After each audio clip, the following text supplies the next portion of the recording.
తిరుపతి లడ్డులో నాణ్యత లేదనే విషయం జగన్ కు తెలీదా అని ప్రశ్నించారు మంత్రి నారా లోకేష్. 5 ఏళ్లు ఏం చేశారని జగన్ ను ప్రశ్నించారు. నెయ్యి విషయంలో తప్పు చేసిన వారిపై తప్పనిసరిగా చర్యలు తీసుకుంటామన్నారు లోకేష్.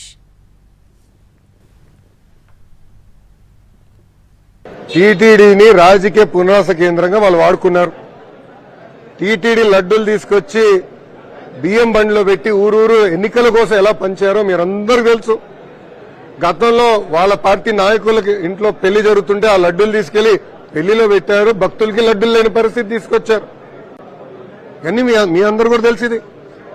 ఈరోజు ఏకంగా టీటీడీలో తిరుమలలో రూల్స్ కి భిన్నంగా అక్కడ అనేక మంది కాటేజీలు కూడా నియమిస్తే అదనపు ఫ్లోర్ లేస్తే కూడా రెగ్యులరైజ్ వాళ్ళే చేసుకున్నారు. అంటే వాళ్ళకి అనుకూలంగా ఉన్న వాళ్ళని రెగ్యులరైజ్ గా చేసుకున్నారు. ఇది చాలా బాధాకరమైన పరిస్థితి. వాస్తవాలన్నీ మేము ప్రజల ముందు గారు ఏం చెప్పారు?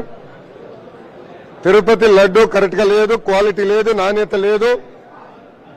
మేము టెస్ట్ పంపించాం, టెస్టులు అన్ని వచ్చినాయని చెప్పారు.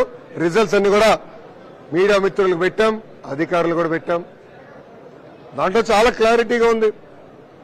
అది ఆయన కంపడట్లేదా?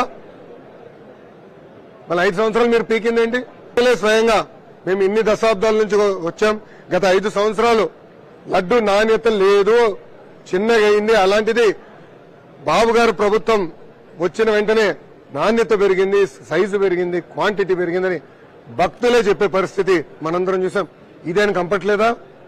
ఇంకా ఫేక్ ప్రచారం ఇంకా ఎన్ని సంవత్సరాలు చెప్తారు స్వామి? ఎందుకు ఇట్లా చేస్తారు మీరు?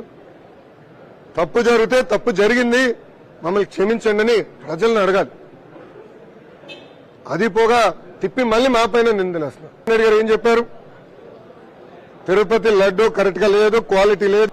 వాస్తవాలు తెలియకుండా ఏదంటే అది మారితే ఆయనే రాబోయే రోజుల్లో ఇబ్బంది పడిపోతున్నారు. ఈ నెయ్యి విషయంలో తప్పనిసరిగా యాక్షన్ అనేది అనివార్యం. యాక్షన్